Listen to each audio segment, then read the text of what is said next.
A man, 51 years old, was first seen on September 20, 1987. The patient said, 3 months ago, after doing physical labor, I drank a big mouthful of ice-cold water. At that time, I felt my whole body sweating and cooling down. It was very comfortable. But that night, I began to feel chills and fever with a body temperature of 38.3 degrees Celsius. I kept sweating nonstop. My whole body felt sore, heavy, and very uncomfortable. Around midnight, my left hip started to feel sore, swollen, and painful, and the pain extended along the back of my left thigh, outer side of the calf, all the way down to the top of the foot. After taking painkillers and fever-reducing medicine, the fever subsided and the pain eased somewhat, but the sweating did not stop. The next day, I had a fever again. The pain in my left leg became even worse. It felt heavy and weak, making it difficult to walk. Each time the pain in my left leg occurred, it was always preceded by a low-grade fever and general discomfort. I also took a lot of Chinese herbal medicine, such as 独活寄生汤 and 宣痛猪鱼汤, but they had no effect. Currently, the patient complains of soreness, distension, and pain in the left hip, radiating along the back of the left thigh, the posterior lateral side of the calf, and reaching the top of the foot. He dares not let his foot touch the ground. The patient emphasized repeatedly that the pain always occurs after the onset of fever. He has a poor appetite, sweats spontaneously, meaning that sweating occurs regardless of environment or physical activity, and has a pale complexion. His tongue is light red with a thick white coating. His pulse is floating and stringy, feeling like the pulse is floating on the surface and very tight.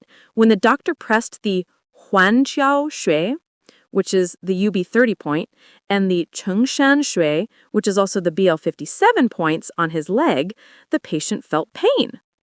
The doctor believed that the patient's skin and flesh had been invaded by wind and cold, causing blockage within the body, leading to poor internal circulation.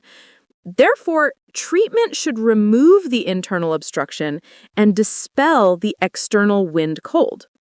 The doctor decided to use the ancient herbal formula thighthe guizhi tang, which is biplurum and cinnamon twig decoction, as the base prescription.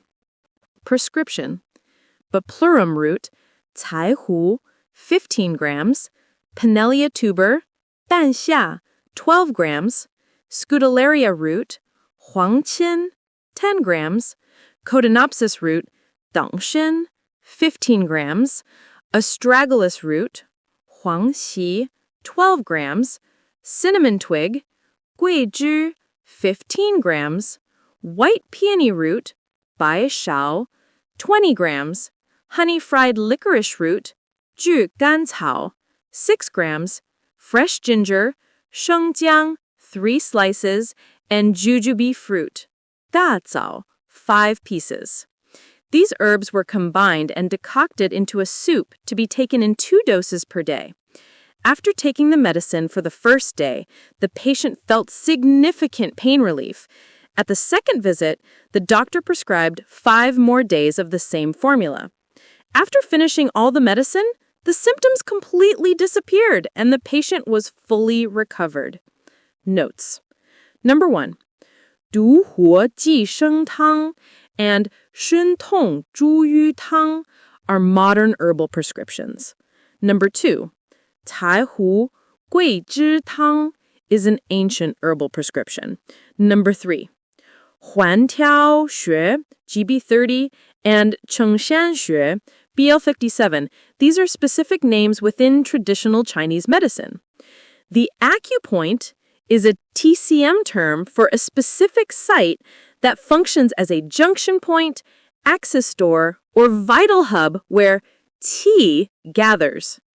Qi is a TCM term for an extremely minute, highly vital substance that circulates constantly within the human body.